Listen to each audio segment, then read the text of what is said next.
Good morning and welcome everyone. Thank you for joining me, Sangha, and my fantastic co host, Morten. Again, it's one of these bright, sunny, cold, chilly morning in London. And today we have bright young mind with us, Charles Cross, CEO of Anglian Care. I always get that mixed up, Anglian and Anglican. It's Anglian Care. But you have also recently acquired other home care businesses. You are doing amazing work with another venture, which we'll hear all about. So, welcome to Take Care Podcast. Yeah, thanks so much for having me.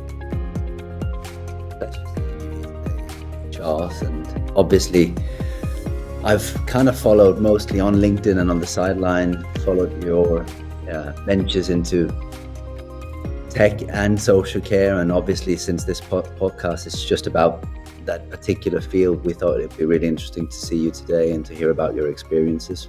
But before that, we almost always ask people who are on the podcast, how did you get into social care?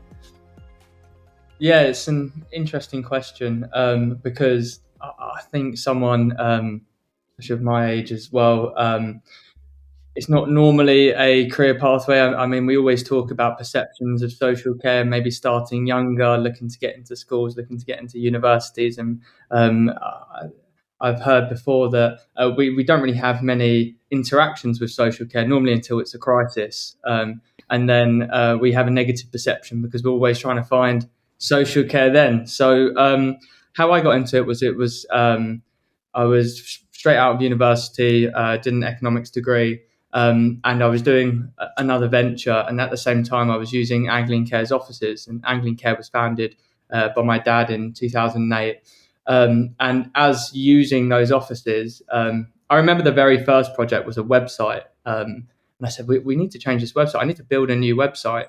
So it was sort of a side project that I was doing as I was starting this other project, and the other project fell through.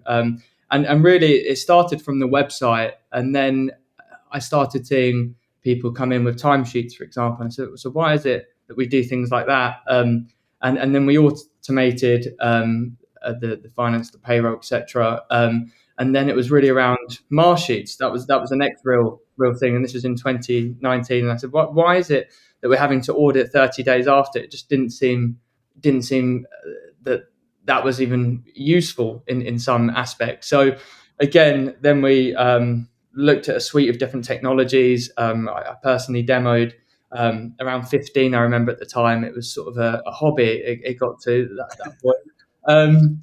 And then there just kept being more and more problems that I thought, well, why do we do it in that way? And is there a way that it could be improved? And 9 times out of 10, it was something to do with technology. There was some technology that was already out there or that was being created that could help. So, and then here we are today.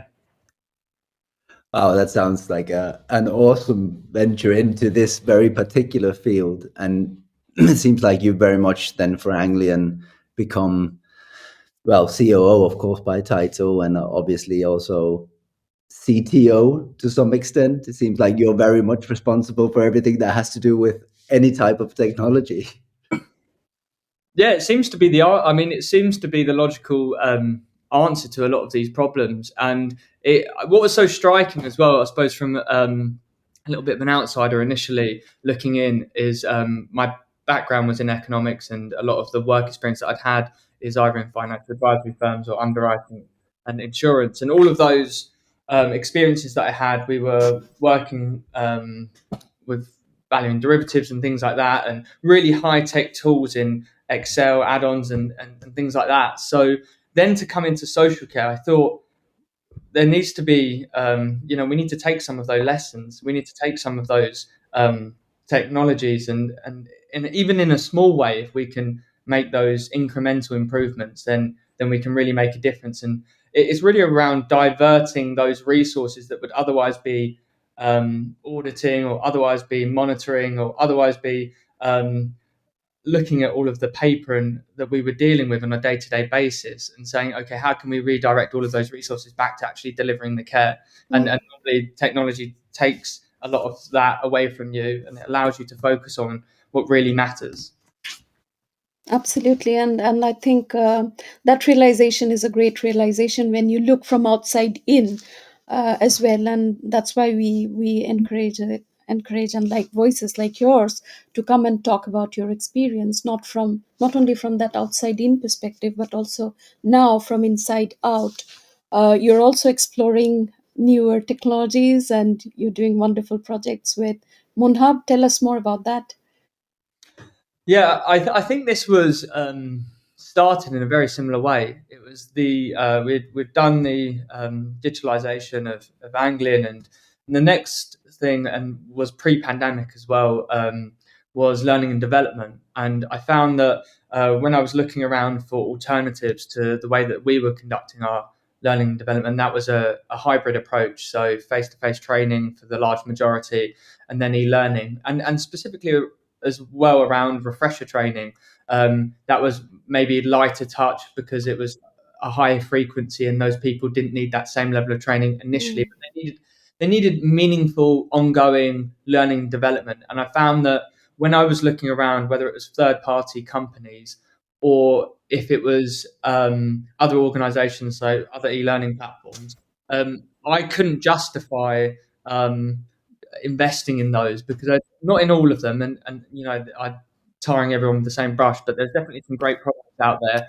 Um, but I found that there was a problem there, and really I knew of the Moon Hub guys, and we'd spoken before, and we sort of had a joint mission then of bringing virtual reality to social care, virtual reality training, because the more and more you think about it, the more you realize social care is so situational. It's so um, it's about looking at those soft skills. It's looking at those interactions. One of the things um, one of the things that I say about our virtual reality training is when you get a compliment when you're delivering care, what is that person really saying? And 9 times out of 10, that person's saying, there's great communication, there's great interactions. The care team really have my mum or dad's best interests at heart, and that's around those soft skills. And that is a part of the training that just didn't seem to be. There wasn't enough emphasis on it. So we then set out on that long project to develop a training, and then we partnered with Professor Claire Sir, who's been absolutely incredible throughout the whole process. I always joke that she's made me essentially do an undergraduate degree in dementia care because of how much information that she's put into this, and it's so meaningful. And it's just great to have one of the leading academics in this space delivering training to our care team. And I think if we can do that more and more and have those leading experts, institutions, academics teaching our care team in a medium that is more suited to social care because it is looking at your environment, being connected to your environment, it seems that that's going to be, and it's more accessible than face-to-face training, and it's a similar cost to e-learning. So it's trying to pull on the best bits of what currently exists and then merge that with the expertise. absolutely, and specifically now that there's a lot of focus also from for bringing uh, team members and colleagues from other countries. How do you then give them an immersive experience of the culture over here? Because it's very different to what they have learned or what they have been delivering in, and coming to a completely different country and having to deliver with a different set of clientele. I think that's a very beautiful use case that you have explained there. That's a really good point. I hadn't really thought about that, Sangha, that obviously for not only training that you're either going to refresh or new training that you're embarking on, but also, of course, cultural, as you said, Charles, situational, relational topics related to the training. But I was still thinking, just because you're really pronouncing it as something that goes on widely across Anglian now, but aren't there any barriers then? I was thinking just something very practical. How many VR sets have you got? Well, I think we've got more than you need, maybe, but we've been piloting this and testing this for so long. I think everyone in the organisation has done the training multiple times, especially within Anglian, and then we're just rolling it out now at Hmm. Ashton. care. And initially, this is one of the really good parts around creating this training as well, is that we were able to send the care team the initial script, and then we were actually able to, with the director, go and visit those that we care for living with dementia. So the team have felt throughout the whole journey that they've been part of it. So now that they get the opportunity, it's really been co-produced with them, and now they have the opportunity. They've been really eager and excited to do it. So we probably have around 6 headsets, I would say, across 3 different locations. So 2, but I mean, you only need one, and you can really, the flexibility that it gives is if someone's, during a shift, maybe it might have a gap, might have an opportunity for a bit of downtime, they can jump on and do the training. It might be after the shift, it might be before the shift. So it really has that flexibility that is so built into e-learning, but then gives that opportunity to then have the training from Claire, and Claire narrates throughout the whole training, which is really beneficial. And one of the unique things that she does is she explains the answers after every part of the training, so for good or for bad. So one of the aspects that we had so much focus on was that we were going to explain wrong answers, because one of the sort of reflections that we had when we analysed the current training is people would just click the right answer, and leading people to the right answer doesn't often give them a full picture of the unique situations that they actually face when they're delivering care. So sometimes the explanation of the wrong answer is just as valuable as directing them always to the right answer. So we had quite a big focus on that as well. Absolutely. Adds something to the whole, which is of course the whole point of it, but the whole learning situation, rather than just, and I know how that is because I often also fill out queries. I know what's going to be right here, so I'm just going to tick those off. But I'm really learning, whereas this sounds very different to that type of learning style. But so you've had no barriers, you're saying? There's definitely barriers. I think perceptionally there's a barrier, definitely with using virtual reality. I think as both of you two have done such a great job of pushing the digital agenda, I think again it's now moving. I suppose what's past that, and what's past that is what other areas, as well as our systems and our processes, that we can bring digital. And as I say, there's some great product in that sphere. And it's okay, what other parts of social care can we change the way that we do it, off the basis that it will be improved through maybe more efficient technologies, through allowing sort of the academics to teach people. So it definitely a barrier around perception. There's not really too much of a barrier around rollout because of the flexibility. There's not too much of a barrier around actually wearing it as well, because with the increase in the technology in terms of the actual cameras, they're now 8K resolution. The frame rate on the cameras is now extremely high, and it's actually the frame rate which normally causes the nausea. So that's becoming less and less of a problem. And also, we haven't done any CGI purposefully within. We've done overlays, but we haven't created characters, let's say, or avatars within the training, because we want people to feel that emotional connection. In order for that to be its highest point, we need to make the scenarios lifelike.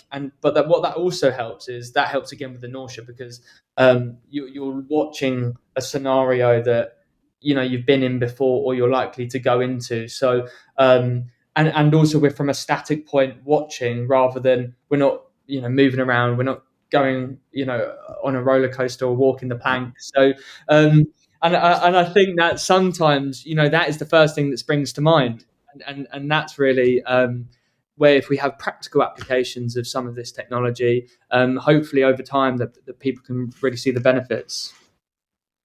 That sounds like such a hands-on, very logical approach to it. I do remember my first experiences with VR, XR and stuff, and actually things that have prevented me from really exploring it has been nausea, all those types of perhaps being exposed to the extent of the systems programs, or perhaps just the episodes that I've been a part of. made me actually refrain from using it.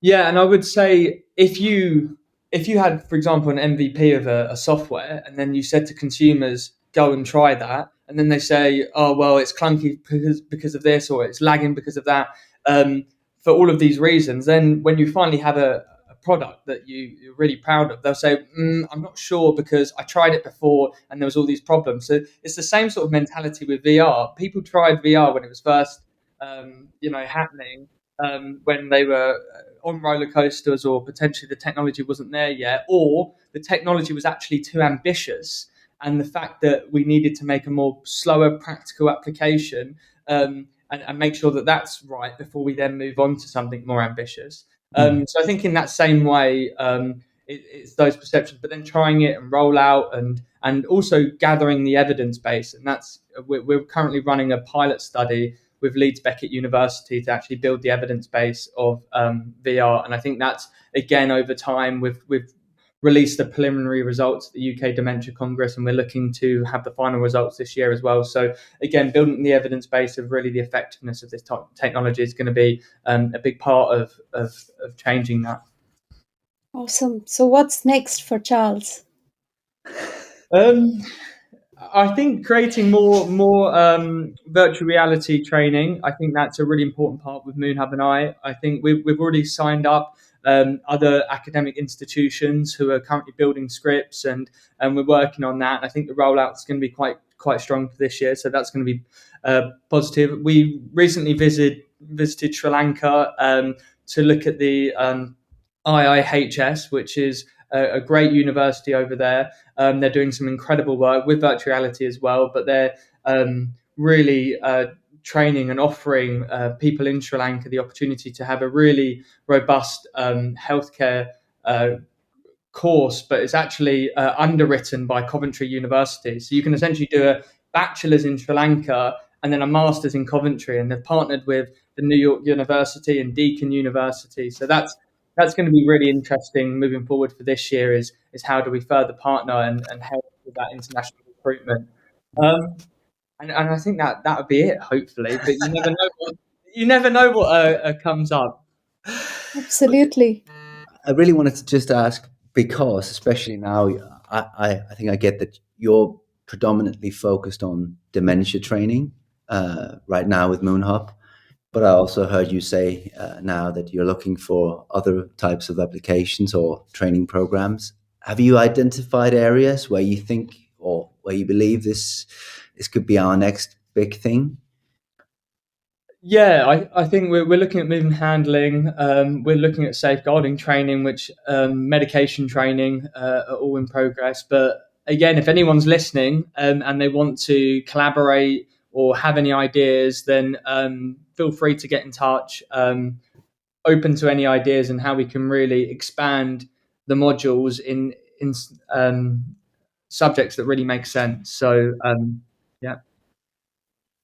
Those sounds really pertinent. I mean, they're really complex things, all of them.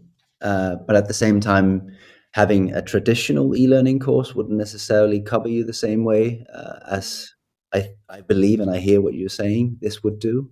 So I think just off the top of my head, sounds like really good topics. I know from Secor that we can load tasks, activities with recordings, videos, and the best of the users record videos of the people that they support in their own situations. So if I'm a new person supporting you, I know exactly how, for instance, hoisting you goes on. But to have this on top of it would be crazily good. So I can really see where you're coming from with that. Yeah, and I think that's an important point. It's hybrid, it's blended. I don't think it's the only answer, but it's definitely going to help. And also with some of those subjects, the ability to put it into virtual reality and someone who's doing the training to actually experience the mistake in a controlled environment is so impactful and actually generates that knowledge retention because of the emotional connection to the scenario. So in some of the aspects, we almost want to take the highest risk subjects and turn them into virtual realities, and then allow those people, learners, to make those mistakes and feel those risks, and then that's what's really going to generate that learning and embrace the standards. Absolutely. And this is where I'm seeing that, the whole world of compliance and auditing and inspection is going to change, because then it's more like, you fail in a free environment, in a safe environment, and then you go into the practical world and, give your 100% and ensure that you've achieved that. Now, I think it's going to change social care for good. So, coming towards the end, I have two questions for you. One which has been left by one of our previous guests. And the question goes like this: what is the toughest thing in your job? I think that the toughest thing is no different to anyone else who's running a social care business. I think, all of us are trying day after day after day to ensure that morale's high, to ensure that we're staying on top of the compliance that we need to do, making sure that we're delivering good care. And I think these things are our day to day, but it's actually the most toughest thing to do it so consistently, especially in the backdrop of maybe the workforce crisis and the backdrop of lack of funding. I think just that daily grind is probably it's the toughest thing. So there's no real one thing. I think we're all experiencing it in different ways. Yeah, quite well said there. And finally, what is your one prediction for social care in next 12 months? It's difficult. I'd like to say everyone using virtual reality. Can I say that? Of course you can. We'll leave it there.